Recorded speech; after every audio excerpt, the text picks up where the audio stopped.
1 Kings, chapter 3. And Solomon made affinity with Pharaoh king of Egypt, and took Pharaoh's daughter, and brought her into the city of David, until he had made an end of building his own house, and the house of the Lord, and the wall of Jerusalem round about. Only the people sacrificed in high places, because there was no house built unto the name of the Lord until those days.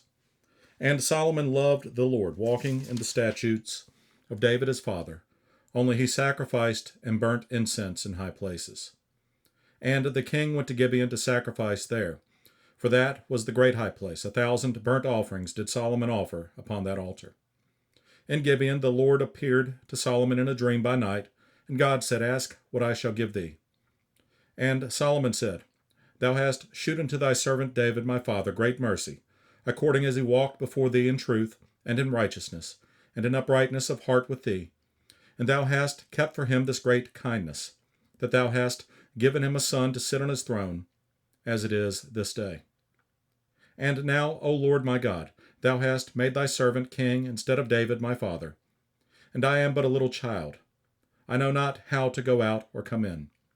And thy servant is in the midst of thy people, which thou hast chosen, a great people, that cannot be numbered nor counted for multitude. Give therefore thy servant an understanding heart to judge thy people, that I may discern between good and bad, for who is able to judge this thy so great a people? And the speech pleased the Lord, that Solomon had asked this thing. And God said unto him, Because thou hast asked this thing, and hast not asked for thyself long life, neither hast asked riches for thyself, nor hast asked the life of thine enemies, but hast asked for thyself understanding to discern judgment. Behold, I have done according to thy words. Lo, I have given thee a wise and an understanding heart, so that there was none like thee before thee, neither after thee shall any arise like unto thee. And I have also given thee that which thou hast not asked, both riches and honor, so that there shall not be any among the kings like unto thee all thy days. And if thou wilt walk in my ways, to keep my statutes and my commandments, as thy father David did walk, then I will lengthen thy days. And Solomon awoke, and behold, it was a dream, and he came to Jerusalem, and stood before the ark of the covenant of the Lord, and offered up burnt offerings, and offered peace offerings, and made a feast to all his servants. Then came there 2 women that were harlots unto the king, and stood before him. And the one woman said, O my lord, I and this woman dwell in one house, and I was delivered of a child with her in the house. And it came to pass the 3rd day after that I was delivered, that this woman was delivered also, and we were together. There was no stranger with us in the house, save we 2 in the house. And this woman's child died in a night, because she overlaid it. And she arose at midnight, and took my son from beside me, while thine handmaid slept, and laid it in her bosom, and laid her dead child in my bosom. And when I rose in the morning to give my child suck, behold, it was dead. But when I had considered it in the morning, behold, it was not my son which I did bear.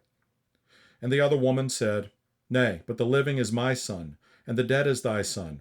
And this said, No, but the dead is thy son, and the living is my son. Thus they spake before the king. Then said the king, The one saith, This is my son that liveth, and thy son is the dead. And the other saith, Nay, but thy son is the dead, and my son is the living. And the king said, Bring me a sword. And they brought a sword before the king. And the king said, Divide the living child in 2, and give half to the one, and half to the other. Then spake the woman, whose the living child was, unto the king, for her bowels yearned upon her son. And she said, O my lord, give her the living child, and in no wise slay it. But the other said, Let it be neither mine nor thine, but divide it. Then the king answered and said, Give her the living child, and in no wise slay it. She is the mother thereof. And all Israel heard of the judgment which the king had judged, and they feared the king, for they saw that the wisdom of God was in him to do judgment.